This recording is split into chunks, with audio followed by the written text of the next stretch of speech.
Hello students, आज हम पढ़ेंगे बीए फर्स्ट ईयर का वैदिक काल। वैदिक काल में हम वैदिक सिविलाइजेशन में जो हम पढ़ रहे थे, कल हमने पढ़ा है कि आर्य की उत्पत्ति किस प्रकार से हुई है, आर्य भारत में कैसे आए, किन किन क्षेत्रों का हमें सिद्धांत हमें प्राप्त है। आज हम ये डिस्कस करेंगे कि आखिरकार वैदिक काल में जो पहला विभाजन हमने कल किया था ऋग्वैदिक काल का, ऋग्वैदिक काल, ठीक है। वैदिक काल को दो भागों में बांटा जाता है, ऋग्वैदिक काल व उत्तर वैदिक काल। तो ऋग्वैदिक काल का जो समय है हम 1500 से 1000 ईसा पूर्व मानते हैं, ठीक है। तो 1500 से 1000 ईसा पूर्व तक का समय हम ऋग्वैदिक काल का मानते हैं। तो अब हम डिस्कस करेंगे कि आखिरकार ऋग्वैदिक काल किस प्रकार से था, क्या उसका चरण था, किस प्रकार उसका आगे का उल्लेख हम यहां पर करेंगे। तो अब हम डिस्कस करते हैं आखिरकार ऋग्वैदिक काल के बारे में। तो ऋग्वैदिक काल के बारे में जो जानकारी हमें प्रदान होती है वो हमें प्राप्त होती है ऋग्वेद से। आखिरकार हमें जितनी भी जानकारी हमें प्राप्त हुई है वो सारी की सारी जानकारी हमें प्राप्त हुई है ऋग्वेद से। ऋग्वेद में हमें ये सारी की सारी जानकारी हमें प्राप्त हुई है। तो ऋग्वेद विश्व का प्राचीनतम ग्रंथ माना जाता है। ऋग्वेद जो है वो विश्व का सबसे प्राचीनतम ग्रंथ माना जाता है तथा ऋग्वेद को विश्व का प्राचीनतम ग्रंथ मानने के साथ साथ में विश्व का सबसे विशाल ग्रंथ भी माना जाता है। सबसे बड़ा ग्रंथ भी ऋग्वेद को माना जाता है। तो ऋग्वेद की रचना भी 1500 से 1000 ईसा पूर्व के मध्य हुई है। तो आज हम डिस्कस करेंगे कि आखिरकार ऋग्वेद में क्या क्या है। तो ऋग्वेद में हमें कुल टोटल 10 मंडल मिले हैं। कितने मंडल मिले हैं? 10 मंडल। अब ये 10 मंडल क्या है? 10 मंडल होते हैं 10 भाग किसी चीज के, या हम कह सकते हैं चैप्टराइजेशन कह सकते हैं उससे। तो इसमें जो ऋग्वेद के हैं वो 10 मंडल हमें प्राप्त होते हैं, ठीक है। अब इनमें से जो 3, 4, 5, 6, 7, 8 और 9 यह जो मंडल है यह प्राचीन है। पहला, दूसरा और 10वां जो है यह बाद में लिखे गए, यानी ऋग्वेद का तीसरा, चौथा, 5वां, 6वां, 7वां, 8वां और 9वां ये मंडल तो है प्राचीन।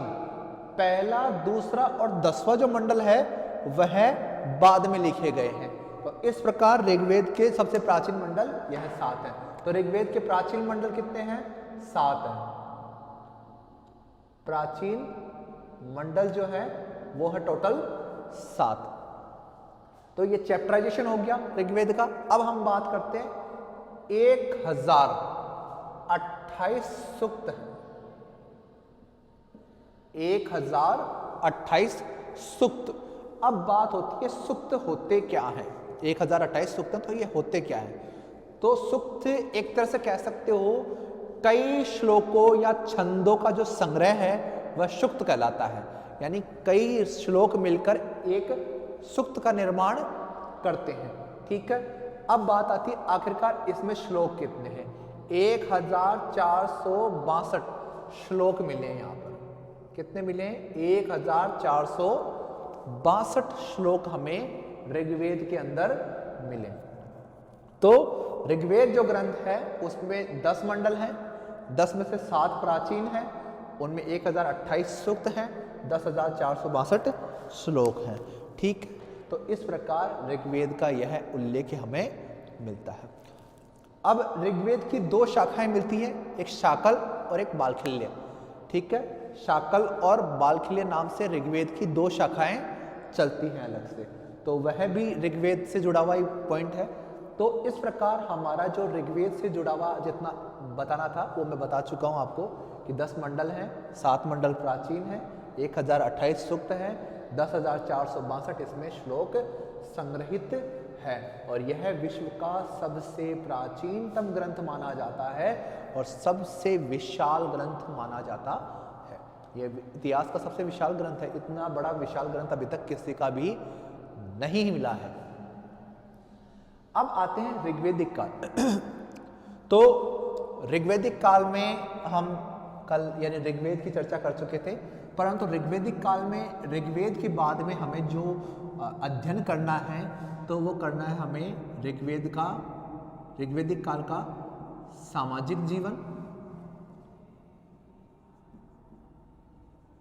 आर्थिक जीवन,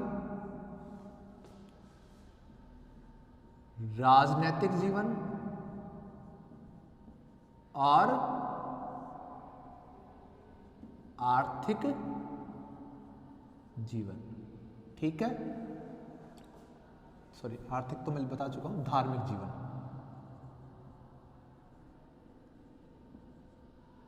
धार्मिक जीवन, सामाजिक जीवन यानी समाज से जुड़ा हुआ कैसा समय था, अर्थव्यवस्था से जुड़ा हुआ कैसा था, राजनीति कैसी थी उस समय की, और धर्म कैसा था।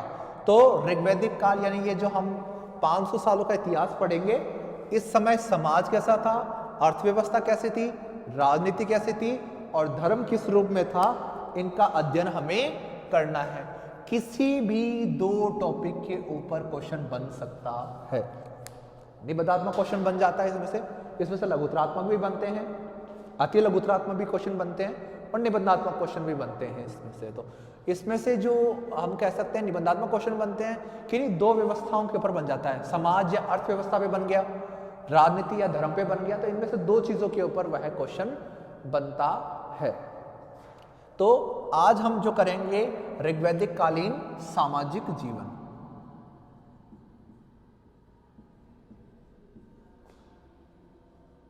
या सामाजिक जीवन कह सकते हैं इसे, स्थिति कह सकते हैं उस समय की सामाजिक स्थिति कैसी थी, या कह सकते हैं उस समय का समाज कैसा था। ठीक है, तो इसके बारे में हम आज चर्चा करेंगे। तो पहले भी आपको एक तरह से डायग्राम बना के बता चुका हूं सिंधु घाटी सभ्यता में कि आखिरकार किस प्रकार से आपको ये कंप्लीट करना है।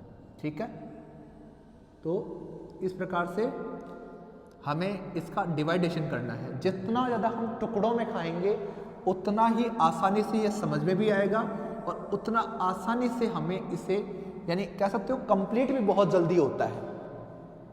जितना सरलता से हम इसे पढ़ते हैं ना, उतनी सरलता से क्या है कि हमें यह सब कुछ चीज़ समझ में तो आती है, प्लस हमारे लिए एक बोझ की तरह नहीं होती ये चीज़ें। तो सामाजिक जीवन की आज चर्चा हम करेंगे, आखिरकार ऋग्वैदिक कालीन समाज कैसा था। तो ऋग्वैदिक कालीन समाज में पहली चीज़ जो करेंगे हम डिस्कस करेंगे, आखिरकार प्रजाति की बात अब रही नहीं यहाँ पे, क्योंकि प्रजाति हम भारतीय हैं, भारत के लोगों की बात करें तो नर कंकालों को तो अध्ययन है ही नहीं यहाँ पर। अब हम बात करते हैं आखिरकार समाज का स्वरूप, समाज कैसा था। दूसरा, नारी की स्थिति। ठीक है, तीसरा जो हम आगे डिस्कस करेंगे, नारी की स्थिति हो गई, समाज का स्वरूप हो गया। ठीक है, रहन सहन। ठीक है, रहन सहन हो गया हमारा। रहन सहन के बाद में जो हम डिस्कस करेंगे आगे, रहन सहन के बाद में हम बात करेंगे आभूषण, ये तो हम करेंगे खान पान की बात हम करेंगे इनके। फिर हम बात करेंगे इनके मनोरंजन की, आखिरकार इनका मनोरंजन किस प्रकार करते थे ये लोग, तो यह भी बात हम यहाँ पे करेंगे। और मनोरंजन के बाद में हम बात करेंगे यहाँ पर शिक्षा की। ठीक है, यही टॉपिक थे जो हमने पिछली बार पढ़ा था, जो सिंधु घाटी सभ्यता में पढ़ा था। तो पहली बात हम डिस्कस करेंगे समाज के स्वरूप की, दूसरी बात हम जो डिस्कस करेंगे वो नारी की स्थिति की है, तीसरी बात हम बात करेंगे रहन सहन की है, चौथी बात हम खान पान की, पांचवी मनोरंजन की, छठी हम बात करेंगे शिक्षा की, एजुकेशन की। तो इन टॉपिकों पे आज हमें चर्चा करनी है। तो अब हम चर्चा करना शुरू करते हैं इन टॉपिक्स पे कि आखिरकार कौन कौन सी बातें किस किस प्रकार से रही। तो इनमें हमें जो बातें देखने को मिलती हैं तो वो मैं आपको बता देता हूँ। समाज का स्वरूप कैसा रहा, तो समाज के कुछ हिस्से हैं, समाज में हिस्से हैं। पहली बात, समाज में पहली जो चीज़ है वो है परिवार। क्या है? परिवार। ठीक है। दूसरी चीज हम यहां पे बात करेंगे, वो करेंगे विवाह। ठीक है,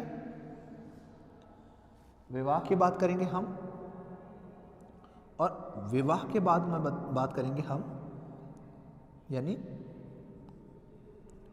पितृ सत्तात्मक व्यवस्था की। ठीक है, तो पहली चीज तो यहां पे क्लियर हो चुकी है कि ऋग्वैदिक काल में पितृसत्तात्मक व्यवस्था विद्यमान थी। तो अब हम पहले डिस्कस करते हैं आखिर का परिवार। तो जो ऋग्वैदिक काल है, ऋग्वैदिक काल में परिवार को जो शब्द लिया गया है वो है, शब्द है कुटुंब। ठीक है, ऋग्वैदिक काल में कुटुंब शब्द का प्रयोग किया गया परिवार के लिए। और परिवार की जो व्यवस्था थी वो थी संयुक्त परिवार व्यवस्था। संयुक्त परिवार व्यवस्था थी उस समय। तो एक संयुक्त रूप में रहते थे वो लोग, और कुटुंब के रूप में रहते थे। वह एक साथ मिलजुल कर परिवार का यानी प्रत्येक व्यक्ति शामिल होता था, हर चीज में उनकी राय ली जाती थी, सभी लोग एक दूसरे से भावनात्मक रूप से जुड़े हुए थे।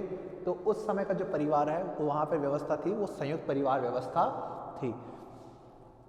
अब आते हैं हम यहाँ पे बात कर लेते हैं पहले तीसरी चीज़ पे, क्योंकि हम बात कर चुके हैं कि आखिरकार परिवार है, सभी लोग एक दूसरे से भावनात्मक रूप से जुड़े हुए, कुटुंब थे उनके।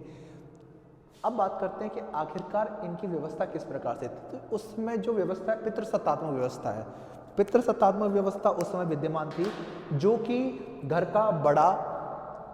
का जो सबसे बड़ा व्यक्ति होता था वह घर का मुखिया होता था। परिवार में मुखिया कौन था? जो सबसे बड़ा घर में पुरुष होता था वही उस समय मुखिया होता था। जैसे कि पिता, और अब क्या होता है कि जब कई बार होते हैं कि पिता नहीं है, दो भाई हैं, तो अब दो भाई हैं तो उसमें जो बड़ा भाई होता था वह परिवार का मुखिया बनता था। तो बड़े जो होते हैं यानी जो अब कह सकते हो कि जो हमारे एल्डर्स हैं उनको ही इस तरह की यानी कह सकते हो पोजीशन प्राप्त होती थी उन्हें, वो यानी एक तरह से परिवार की सार संभाल वह करते थे। तो घर का बड़ा या पिता ही घर का मुखिया होता था, और वही घर के जुड़े हुए सभी निर्णय लिया करता था। घर से जुड़े हुए सभी निर्णयों का अधिकार किसके पास था? उस समय वह सारा का सारा अधिकार था वो घर के बड़े के पास में। अब घर के सबसे बड़े व्यक्ति के पास में वो अधिकार थे। फिर अगली बात आती है कि अब घर में स्त्री क्या थी?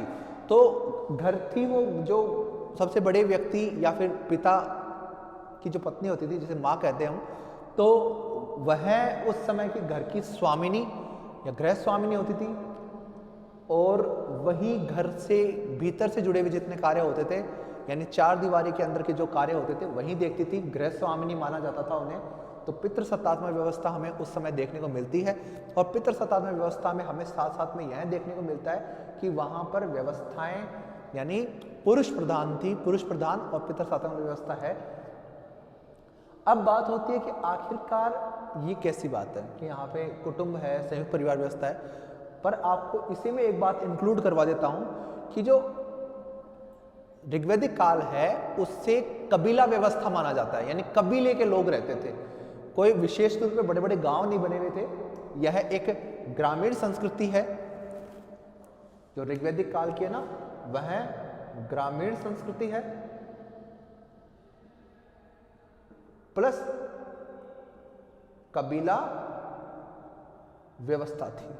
ठीक है, तो ऋग्वैदिक काल में जो भी घटनाएं घटित हुई हैं वो सारी की सारी यानी हम बताएं कि ग्रामीण संस्कृति से जुड़ी हुई है, कबीला है, कबीले के अनुरूप वह कार्य करती थी, कबीले से जुड़े हुए काम वह करती थी, कबीला ही उस समय था, यानी कोई बड़े तौर पे कोई समाज का वर्ग विभाजन नहीं था उस समय। अब आता है कि विवाह, तो विवाह उस समय की सबसे इंपॉर्टेंट बात मानी जाती थी, विवाह करना अत्यंत आवश्यक था। उस समय विवाह को एक महत्वपूर्ण कर्तव्य माना गया था, आवश्यक कार्य माना गया था, प्रत्येक व्यक्ति को विवाह करना चाहिए, ये उस समय का प्रमुख विधान था। विवाह को पवित्र माना गया, आवश्यक कर्तव्य माना गया, समाज का आवश्यक तत्व माना गया, और विवाह से जुड़े हुए कई कार्य उन्होंने किए हैं, तो विवाह का उसमें उल्लेख मिलता है। अब विवाह का उल्लेख मिलने के पश्चात भी हमें कई चीज़ों के बारे में और उल्लेख हमें प्राप्त होता है। तो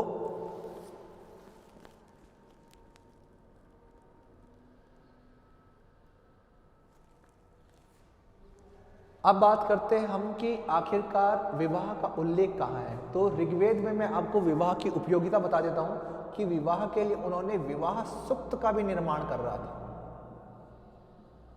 यानी अलग से विवाह सूक्त का भी बना हुआ श्लोक हमें, पूरा सूक्त यानी कई सारे श्लोक हमें प्राप्त हुए हैं विवाह से जुड़े हुए। तो ऋग्वेद में विवाह को बहुत पवित्र माना गया है, एक अलग से सूक्त बना रखा था उन्होंने विवाह के लिए। विवाह उपयोगी था, उस समय आवश्यक कर्तव्य था, अनिवार्य था, और विवाह के लिए सूक्त भी हमें मिलता है। और बालिग होने पर ही उस समय विवाह किया जाता था, बालिग होने पर ही विवाह करने का चलन था।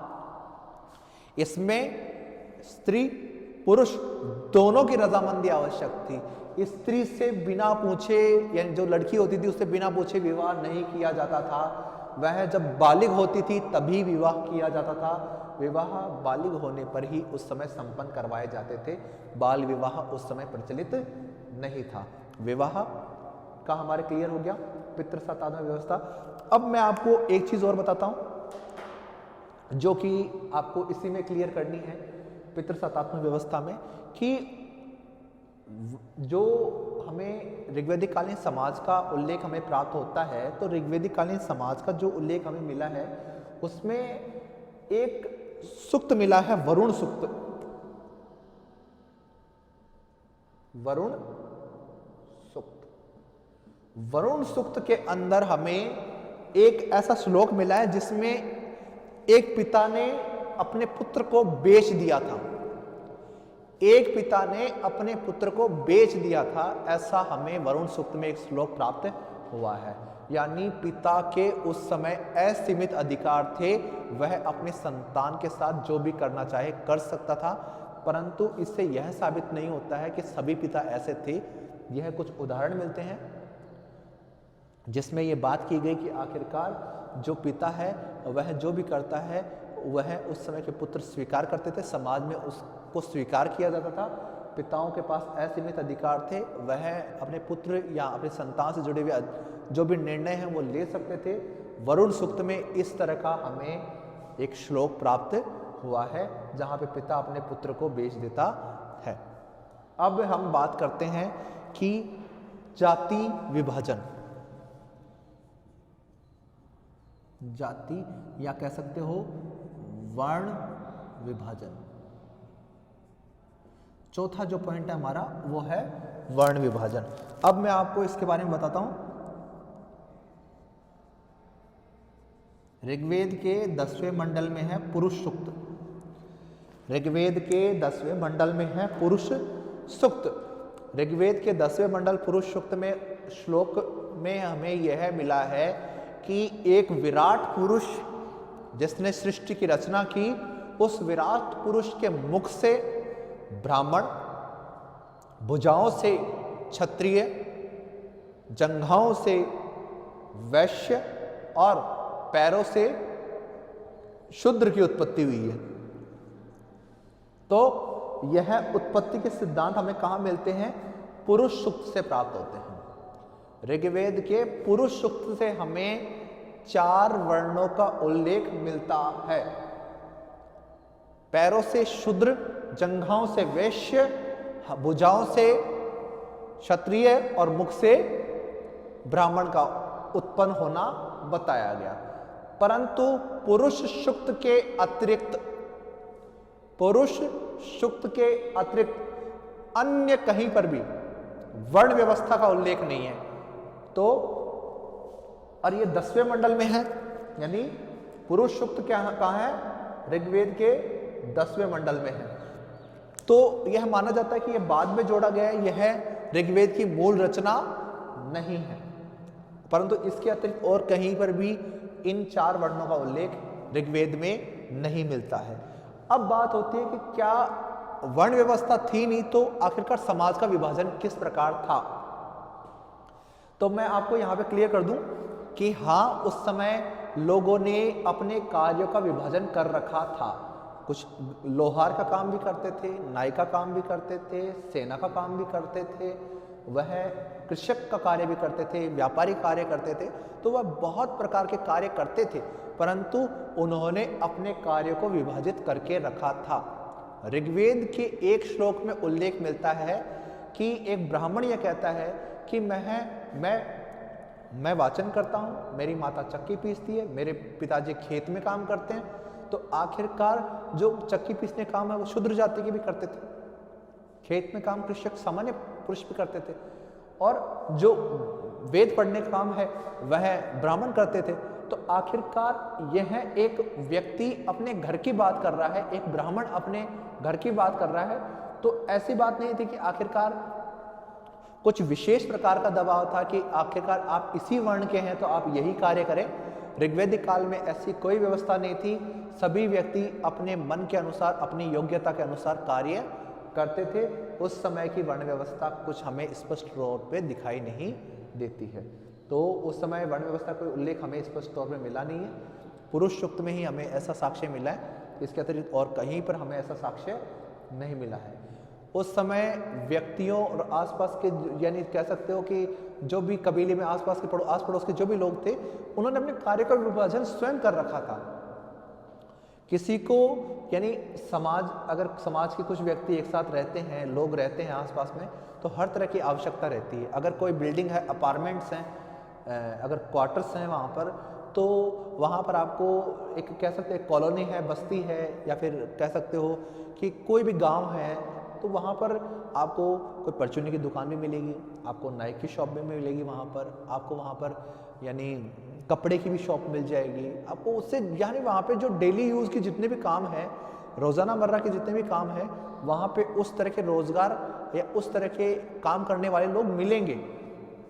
ऐसा नहीं है कि वहाँ पे पढ़ाने वाले लोग नहीं मिलेंगे या इस तरह के लोग नहीं मिलेंगे, सब तरह के लोग वहाँ पर रहते, क्योंकि वो वहाँ के लोगों की आवश्यकता थी। ऋग्वैदिक काल में भी ऐसा हुआ कि आवश्यकता के अनुरूप लोगों ने अपना कार्य स्वयं चुना था। तो इस प्रकार कोई विशेष जाति या विशेष वर्ण उस समय उपस्थित नहीं था। अब बात आती है कि जब विशेष वर्ण उपस्थित नहीं है, परंतु ऋग्वेद में आपको मैं एक बात बता दूं कि ऋग्वेद में 33 बार आर्य शब्द आया, आर्य और अनार्य। इस पे हम चर्चा कर लेते हैं। पुरुष सूक्त क्या हो गया, वर्ण व्यवस्था का उल्लेख हो गया। 33 बार आर्य शब्द आया है। आर्य मतलब बना है अर से। आर्य शब्द किससे बना है? अर से, और अर का मतलब होता है उत्पादन से। अर का मतलब होता है उत्पादन से, संधि विच्छेद किया गया। परंतु यहां पर आर्य शब्द का जो प्रयोग है वो श्रेष्ठ और सभ्य के लिए किया गया है। ठीक है, तो आर्य शब्द का प्रयोग सभ्य व श्रेष्ठ के लिए किया गया, परंतु संधि विच्छेद करते हैं तो अर यानी उत्पादन करने वाला व्यक्ति आर्य कहलाए। ठीक है, अब दूसरा वर्ड है अनार्य। ये हम समाज का स्वरूप ही पढ़ रहे हैं अभी भी। तो आखिरकार अनार्य कौन होते हैं? अनार्य के लिए कहा गया है कि यह वेदों को नहीं मानने वाले कौन है? अनार्य है। जिनकी भाषा इनको समझ में नहीं आए, यानी आर्यों को जो भाषा समझ में नहीं आए, वह लोग अनार्य हैं। जो लोग यानी अपने आप में साफ सफाई नहीं रखते हैं या फिर जो असभ्य हैं, वह लोग अनार्य हैं। तो अनार्य किन्हें बोला है? जो असभ्य हों, जो इनसे मेल नहीं खाते हो, उन्हें अनार्य बोला गया है। बाकी किसी और व्यक्ति को अनार्य नहीं कहा गया है।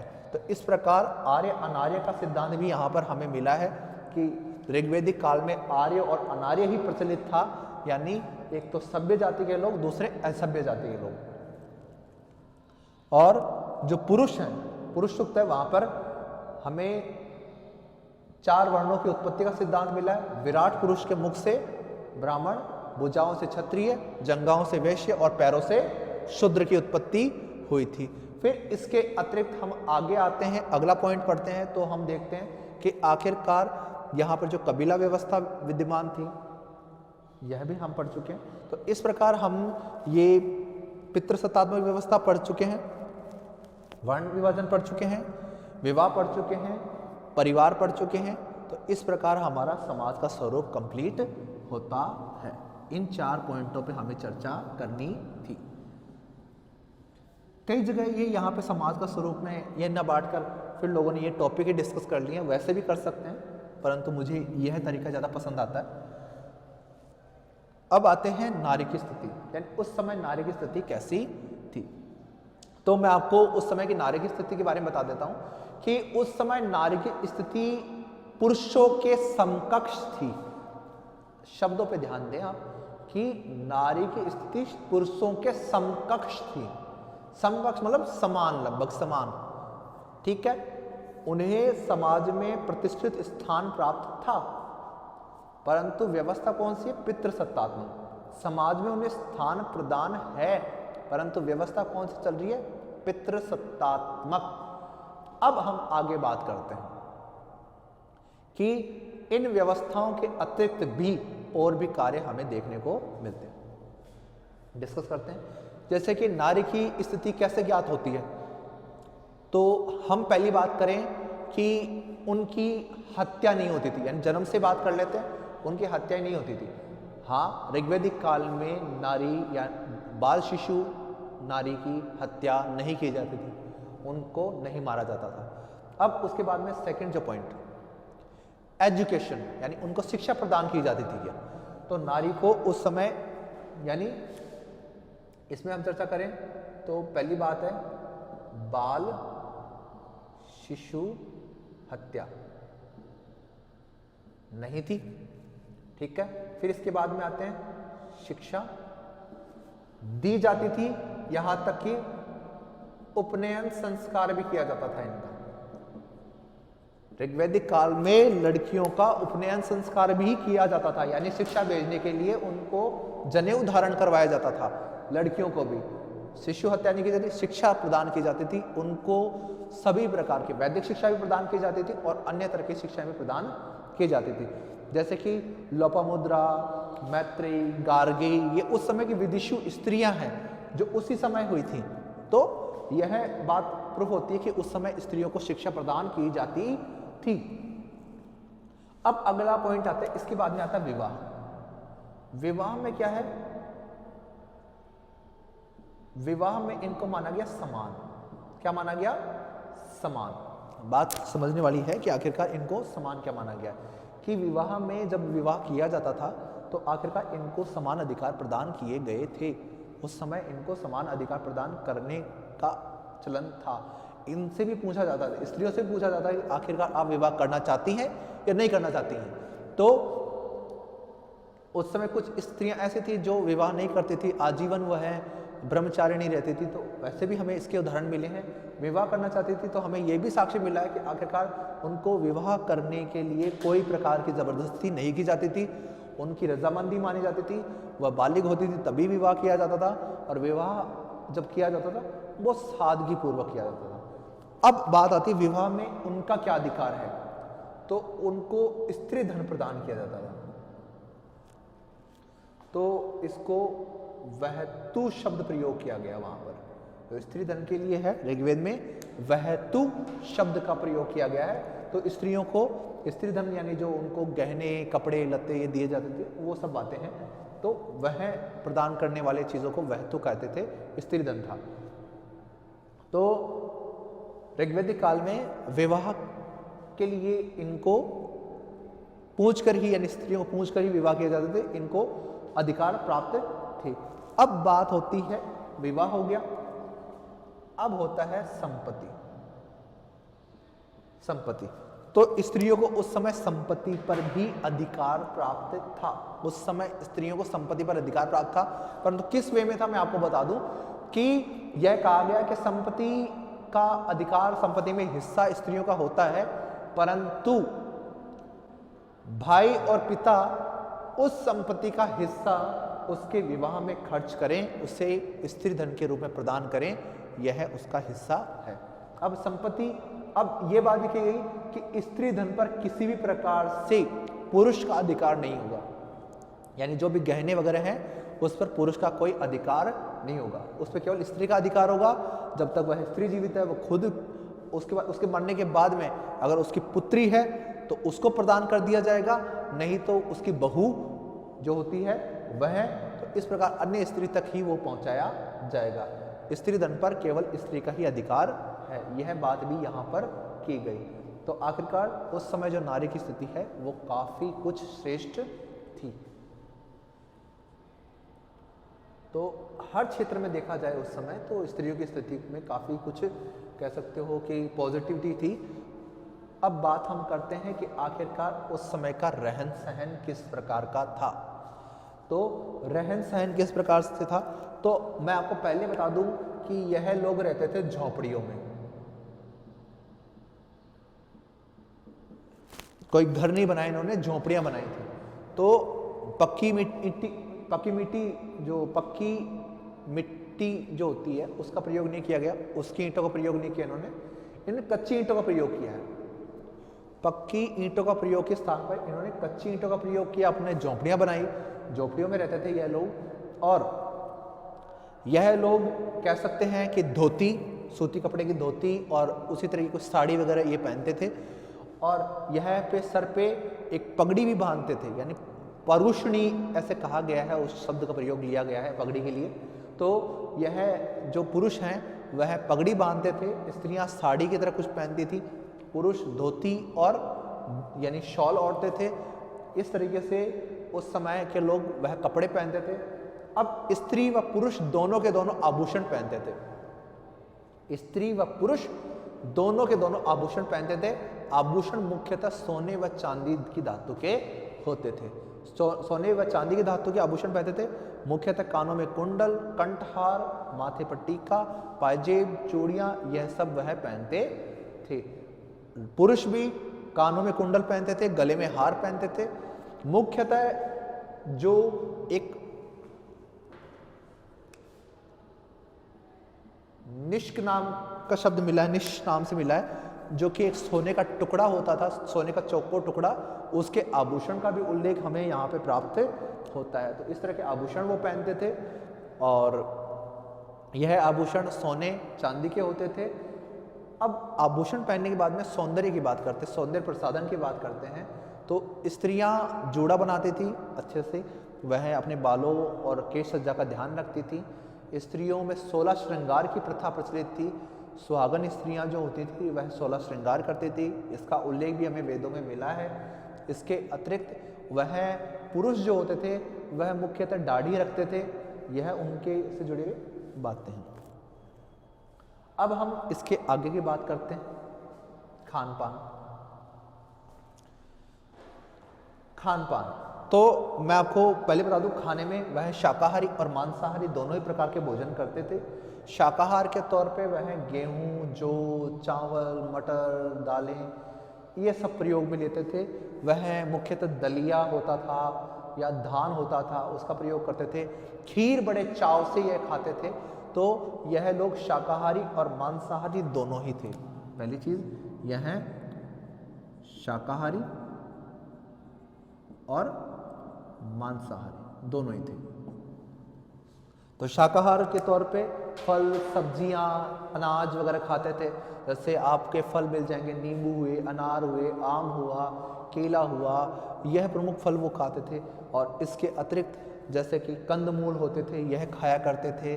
गेहूं, जौ, चावल, दालें, मटर, तिलहन इत्यादि अनाज वह खाते थे। इनके डेली रूटीन में यह अनाज थे।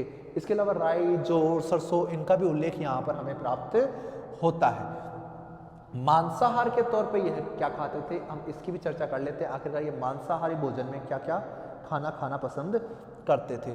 तो अब हम बात करते हैं आखिरकार ये जो ऋग्वैदिक काल है, इनका मांसाहारी भोजन क्या था।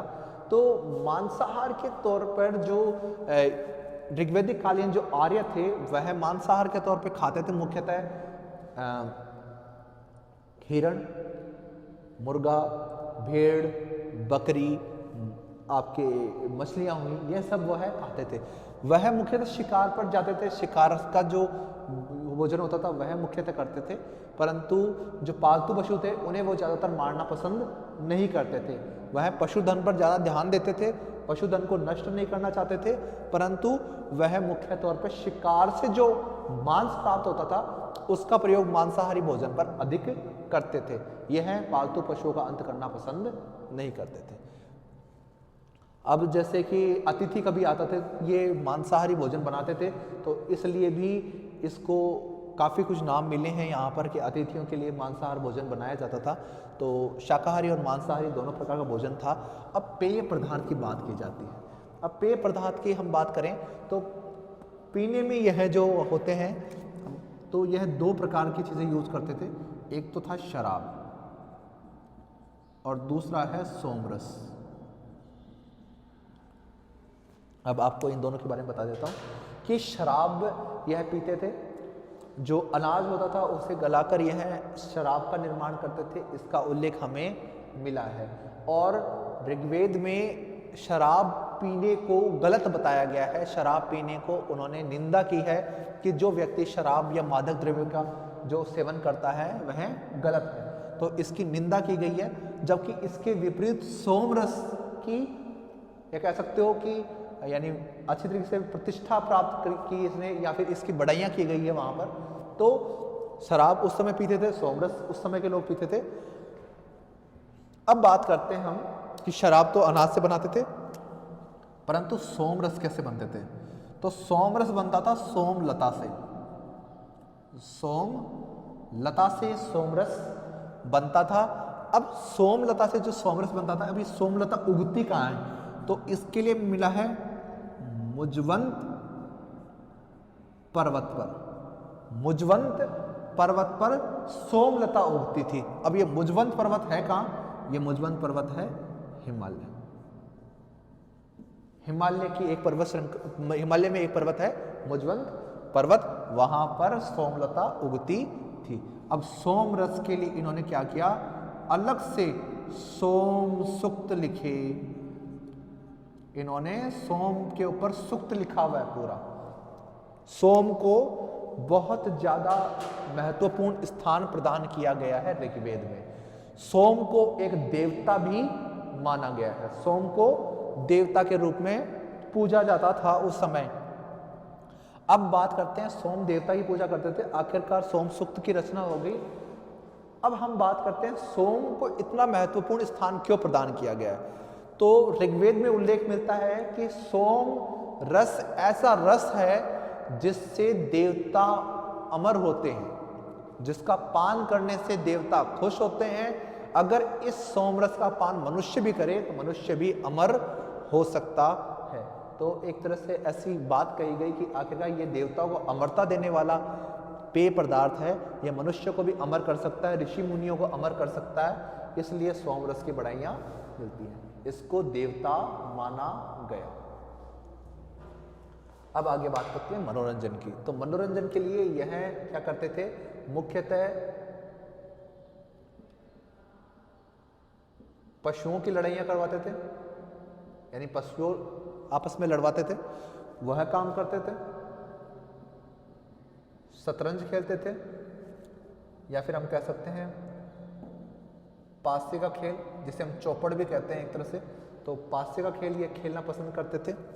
पशुओं की लड़ाइयाँ करवाते थे, शिकार पर जाते थे। यह चौथा, रथ दौड़, घुड़दौड़ यह करवाते थे। ठीक है, तो रथ दौड़, घुड़दौड़ यानी एक स्पर्धा करवाते थे, रेस करवाते थे। यह शिकार पर जाते थे, शतरंज खेलते थे, मुख्यतः पशुओं की लड़ाई करते थे, संगीत समारोह का आयोजन करते थे, संगीत का भी यह उपयोग करते थे। तो इस प्रकार मनोरंजन के लिए यह मुख्यतः संगीत यानी महफिलों का आयोजन करते थे जहाँ पे ये आग जलाकर या फिर कह सकते हो एक तरह से कि उत्सव का आयोजन किया जाता था, संगीत बजाया जाता था, वीणा का उपयोग करते थे, मुख्य वीणा ये जो हम कह सकते जिससे बांसुरी होती है उसका प्रयोग करते थे संगीत के तौर पे, ढोल का प्रयोग करते थे। अब जब यानी कुछ पुरुष होते हैं मुख्यतः वह क्या करते थे कि रथ दौड़ और घुड़दौड़ का आयोजन करते थे, रेस लगवाते थे लोगों से, और फिर यह कई बार जब इनका मन नहीं लगता था तो यह शिकार खेलने के लिए जाते थे, शिकार पर जाते थे पशुओं के शिकार के लिए। यह लोग शतरंज खेलते थे, पासे का खेल खेलते थे और पशुओं की लड़ाइयाँ करवाते थे आपस में। तो इस प्रकार मनोरंजन के लिए यह कार्य किए जाते थे। अब मैं आपको लास्ट पॉइंट करवाता हूँ इसका, शिक्षा, एजुकेशन। तो ऋग्वेदिक काल में एजुकेशन का बहुत महत्वपूर्ण स्थान था। ऋग्वेद में बात की गई कि आखिरकार प्रत्येक व्यक्ति को शिक्षित किया जाए, यहाँ तक कि पुरुष और स्त्री दोनों को बराबर तौर पर शिक्षित किया जाए। शिक्षा का महत्वपूर्ण स्थान था। गुरुकुल व्यवस्था थी उस समय, गुरुकुल स्थापित किए हुए थे जहाँ पर गुरु के पास रहकर बच्चा एजुकेशन लेता था, शिक्षा प्राप्त करता था। तो गुरुकुल व्यवस्था के अधीन थे, वहाँ पर ही वह बाल्यावस्था से लेकर यौवन अवस्था तक बैठकर यदि शिक्षा प्राप्त करता था, जिसमें वह वैदिक शिक्षा प्राप्त करता था, वेदों के साथ साथ में कुछ व्यवहारिक शिक्षा प्राप्त करता था, शस्त्र शिक्षा यानी लड़ाई की शिक्षा भी प्राप्त करता था। अब उस समय का जो एजुकेशन सिस्टम है वो काफ़ी सरल था, एक तरह से कह सकते हो व्यवस्थित जो कह सकते हो एजुकेशन सिस्टम था। वहाँ पर उपनयन संस्कार के माध्यम से, यानी एक ऐसा संस्कार जिसके माध्यम से बच्चा एजुकेशन के अंदर दाखिल होता था। उपनयन संस्कार के बाद में बच्चा स्कूल या कह सकते हो गुरुकुल जाता था, और समावर्तन संस्कार के पश्चात वह वापस अपने घर लौट पाता था। तो उपनयन संस्कार से लेकर और समावर्तन संस्कार तक इस समय में ब्रह्मचारी जीवन वह जीता था गुरुकुल के अंदर, और गुरु के पास बैठकर शिक्षा प्राप्त करता था। अब उस समय की शिक्षा व्यवस्था ऐसी थी कि वहाँ पर ज़्यादातर लोगों के पास लिखने और पढ़ने के लिए कुछ ज़्यादा चीज़ होती नहीं थी। तो गुरु एक बार यानी किसी मंत्र का उच्चारण करता था और बच्चे उसका उच्चारण करते रहते थे, बार बार में उस चीज़ को दोहराते थे। जैसे ओम भूर्भुवः स्वः तस्य विदुर्वरेण्यं भर्गो देवस्य धीमहि धियो यो न प्रचोदयात्। तो ये मंत्र मैंने बोल दिया, इसके बाद में बच्चे उसका उच्चारण करते रहते थे और उनको कंठस्थ हो जाता था। तो इस प्रकार की एजुकेशन सिस्टम था उस समय का। फिर इसके पश्चात जो कह सकते हो कि ताड़पत्र होते हैं, भोजपत्र होते हैं, उनके ऊपर लिखे हुए थे। ज़्यादातर लोग वहाँ पे सादगीपूर्ण जीवन जीते थे, और गुरुकुल में साफ सफाई करना, भोजन इत्यादि वो सारी व्यवस्थाएं बालक ही करते थे। वो यानी जो छात्र होते थे, छात्र छात्राएं जो भी होते थे वहाँ पे उस समय उन्हीं का कार्य था कि गुरुकुल के अंदर व्यवस्था बनी रहे। गुरुकुल में खाने पीने साफ सफाई इनका ध्यान भी वही रखते थे, गुरु की सेवा करते थे और वह गुरुकुल व्यवस्था का पालन करते थे। तो इस प्रकार उस समय का एजुकेशन सिस्टम था। तो इस प्रकार हमने ऋग्वैदिक काल की पूरी जो कह सकते हैं कि जितना भी एक समय है ऋग्वैदिक काल का, उस समय में सामाजिक जीवन जिस प्रकार का था हमने उसका सारा अध्ययन यहाँ पर कर लिया है। समाज का स्वरूप किस प्रकार था, नारी की स्थिति किस प्रकार थी, रहन सहन किस प्रकार का था, खाना पीना मनोरंजन इत्यादि हमने यहाँ पर पढ़ लिया है।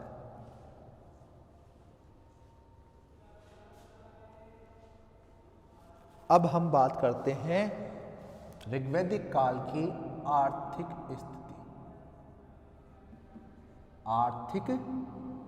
स्थिति यानी उस समय की अर्थव्यवस्था कैसे थी। अर्थव्यवस्था उस समय की किस प्रकार की थी, तो पहले हम इसका अध्ययन करते हैं। तो इसको मैं तो ज़्यादा पॉइंटों में बांटता ही नहीं हूँ, मुख्यतः इसको 3 पॉइंटों 4 पॉइंटों में बांटता हूँ मैं, परंतु मैं आपको यहाँ पे 4 पॉइंट बता देता हूँ।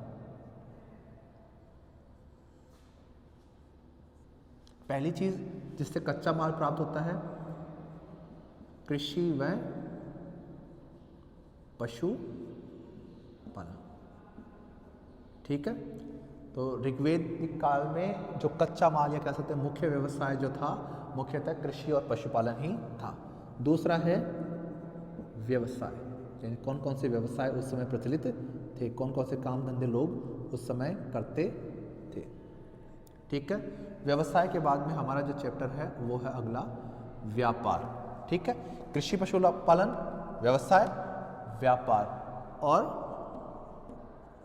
फिर आता है आर्थिक व्यवस्थाएं। फिर आता है अगला आर्थिक व्यवस्था है, जिसमें अर्थव्यवस्था से जुड़ी हुई कुछ और सिस्टम को हम इसमें पढ़ेंगे।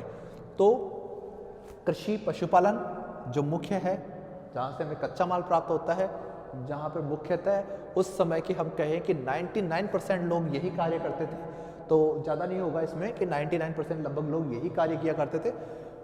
फिर बाकी कुछ लोग व्यवसाय करते थे, व्यापार करते थे और उससे जुड़े हुए अन्य कार्य किया करते थे। परंतु ऋग्वैदिक काल में वहाँ के लोगों का मुख्य जो कार्य था वो कृषि व पशुपालन ही था। वह कृषि और पशुपालन के माध्यम से ही अपना जीवन यापन चलाते थे। और इसके लिए हमें ना ऋग्वेद में इतने अधिक श्लोक प्राप्त हुए हैं कि यानी किसी और चीज के बजाय अर्थव्यवस्था में जुड़े हुए जितने भी श्लोक हैं लगभग वो कृषि और पशुपालन पे मिले। यानी ऋग्वैदिक लोग अपने यहाँ पर अधिक उत्पादित हो, उनके पशुओं की नस्ल वर्धित हो, उनके पशुओं की नस्लें सुधरे, उनका यानी व्यापार बढ़े, उनका उत्पादन अच्छा हो, उनकी खेती अच्छी हो, उनका परिवार पूरी तरह से भरपूर रहे। तो इस चीज़ की वह देवताओं से प्रार्थना करते थे और इनके मंत्र हमें सबसे ज़्यादा मिले हैं। तो कृषि और पशुपालन क्षेत्र के हमें ऋग्वेद में सबसे अधिक मंत्र हमें प्राप्त हुए हैं। ऋग्वेद में हमें इस चीज़ पे केवल इन चीज़ों के मंत्र प्राप्त नहीं हुए हैं कि आखिरकार हमें इनकी आराधना करनी है, साथ में इन मंत्रों के अतिरिक्त हमें इनसे जुड़ी हुई व्यवस्थाओं के मंत्र भी प्राप्त हुए हैं। तो मुख्यतः ऋग्वेद में जितने भी हमें मुख्य मंत्र प्राप्त हुए हैं सारे के सारे इनकी जुड़ी व्यवस्थाओं के अंदर के हैं। तो ऋग्वेद में हम आज यानी जो अर्थव्यवस्था है उसका अध्ययन में हम पहले पढ़ेंगे कृषि व पशुपालन।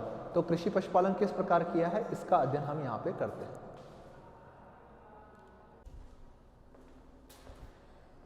ऋग्वैदिक काल में जो कृषि है, कृषि से जुड़ी हमें काफ़ी कुछ जानकारी हमें प्राप्त होती हैं कि आखिरकार कृषि किस प्रकार की जाती थी। खेती से जुड़े हुए जितने भी साक्ष्य हमें ऋग्वैदिक काल के मिले हैं वो सारे के सारे ऋग्वेद के आधारित है। तो पहली बात मैं करता हूँ कृषि की। तो ऋग्वेद में कृषि यानी खेती के लिए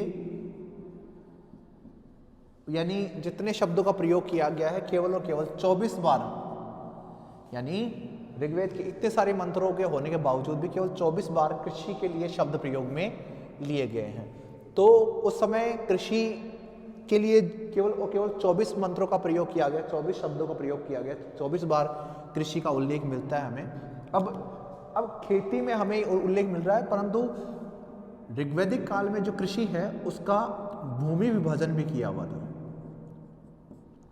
ठीक है, अगर खेती की बात करें तो खेती का उल्लेख हमें 24 बार मिला है, परंतु उस समय हमें का भूमि विभाजन भी प्राप्त होता। आखिरकार भूमि को किस प्रकार विभाजित किया हुआ था। तो उस समय का जो भूमि विभाजन है उस समय दो भागों में था, एक तो उर्वर और दूसरी बंजर। ठीक है, एक तो उर्वर भूमि होती है जहां पर आपको अनाज उत्पन्न होता है, दूसरी बंजर भूमि। तो उर्वर शब्द वहां पे प्रयोग में लिया गया है कृषि योग्य भूमि के लिए, दूसरी थी बंजर भूमि। तो भूमि विभाजन भी उस समय प्रचलित था कि आखिरकार कौन सी भूमि पे हमें खेती करनी है। तो खेती के लिए भूमि का भी निर्धारण उस समय लोग करते थे। अब बात आती है भूमि विभाजन हो गया, खेती का इतनी बार प्रयोग हो गया, अब किस प्रकार करते थे, खेती किस प्रकार करते थे, कैसे करते थे। तो यह हल से जोतते थे, हल से जोतते थे, खेतों को हल से जोता जाता था। तो हल के लिए जो शब्द मिला है वो मिला है लांगल और सीर। लांगल और सीर शब्द मिला है हमें इसके अलावा। ठीक है, लांगल और सीर शब्द मिला है हमें कृषि में हल के लिए प्रयोग में लिया गया मिलता है। अब हल के लिए, अब हल था, लांगल और सील हो गया। अब यह हल जोतता कौन था, बैल। बैल के माध्यम से हल जोता जाता था। अब ऋग्वेद में ऐसे मंत्र मिले हैं जिनमें यह बता गया कि केवल एक या दो बैल जोतते होंगे, नहीं। ऋग्वेद में उल्लेख मिलता 6, 8, 12 बैलों के द्वारा हल जोतना, यानी इतने बड़े बड़े मात्रा में हल, इतनी बड़ी मात्रा में खेती की जाती थी कि 6, 8, 12 बैल हल जोतते थे एक साथ। तो इस तरह की व्यवस्था भी उस समय प्रचलित थी खेती के लिए, ठीक है। अब खेती के लिए उन्होंने बो दिया, ठीक है। किससे बोते थे? लांगल या सीड़ से बोते थे, यानी हल से बोते थे, और बैल का प्रयोग वह बोने के लिए करते थे। 1, 2, 6, 8, 12 इस प्रकार से बोया जाता था, ठीक है। भूमि विभाजन हो गया, 24 बार खेती का प्रयोग मिल गया। अब क्या बोते थे मुख्यतः? तो मुख्यतः गेहूं, जौ, चना, दालें, तिलहन, ये मुख्यतः उस समय बोया जाता था। अब खेती कितनी बार की जाती थी? साल में 2 बार, मुख्यतः साल में 2 बार ही खेती की जाती थी। इस समय सब्जियां भी उगाई जाती थी, परंतु उसका यानी एक कैसे तो बहुत गौण है, सब्जियां भी उगाई जाती थी, परंतु साल में 2 बार खेती उस समय की जाती थी। अब साल में 2 बार खेती हो गई, गेहूं, जौ, चना, मटर, चावल, इनकी खेती की जाती थी। अब इसके बाद में जो अगला हमारा पॉइंट है कि आखिरकार खेती के लिए यानी पानी कैसे प्रयोग में लेते थे? पानी, तो पानी एक तो हो गया बरसाती, यानी वर्षा ऋतु के आधार पर मौसमी खेती करते थे, ठीक है। मौसमी खेती पे थे, प्लस केवल मौसमी नहीं, कूप का भी प्रयोग करते थे। कूप मतलब यानी कुआं, कुएं के माध्यम से भी वह प्रयोग करते थे। अब कुएं के लिए हमें क्यों बोल रहे हैं? कुएं के पानी का सिंचाई का प्रयोग कर रहे हैं, बरसात के पानी के अलावा कुएं के पानी का भी प्रयोग ले रहे हैं। तो आखिरकार इसके लिए हमें शब्द मिलता है अशम चक्र, या फिर हम कह सकते हैं चक्र। चक्र बोला गया है रहट को, यानी जो पानी कुएं से पानी निकालने की जो होती है ना, वो रहट होती है। और अशम चक्र क्या होती है? उसमें जो कई सारी चीजें बनी होती है, एक के बाद एक, यानी एक निकला, उसका पानी कुएं से बाहर गिरा, फिर दूसरे का गिरा, ऐसे एक गोल गोल चलती रहती थी। तो उसको अशम चक्र कहा गया है, रहट को। रहट के लिए यह शब्द प्रयोग लिया गया है। अब कुएं का हो गया, कुएं के माध्यम से सिंचाई कर रहे हैं, अशम चक्र प्रयोग में आ रहा है, चक्र शब्द प्रयोग में आ रहा है। मौसमी खेती करते थे बरसाती खेती के द्वारा। अब इसके अलावा सिंचाई के लिए क्या किया इन्होंने? नहर भी बनाई इन्होंने, नहरों का निर्माण भी इन्होंने किया। इसके लिए शब्द मिलता है कुल्या। नहर के लिए जो शब्द मिलता है वो मिलता है कुल्या। तो नहर के लिए कुल्या शब्द हमें ऋग्वेद में मिलता है, जिसमें यह बताया गया कि आखिरकार नहर के माध्यम से भी खेतों में सिंचाई की जाती थी। तो इस प्रकार सिंचाई के साधन भी उपलब्ध थे, नहरों के माध्यम से, कुएं के माध्यम से सिंचाई की जाती थी। इसके अलावा ज़्यादातर जो खेती थी वो बरसाती पानी के ऊपर ही निर्भर थी। तो इस प्रकार कृषि से जुड़े हुए कार्य कंप्लीट होते हैं।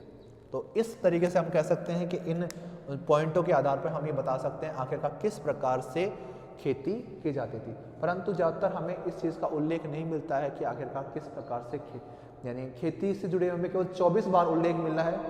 तो अन्य चीज़ों की अपेक्षा यह बहुत कम है कि आखिरकार इतना कम ही हमें इसका उल्लेख प्राप्त होता है। तो ऋग्वेद में हमें केवल और केवल 24 बार ही कृषि से जुड़ी हुई चीज़ें प्राप्त होती हैं।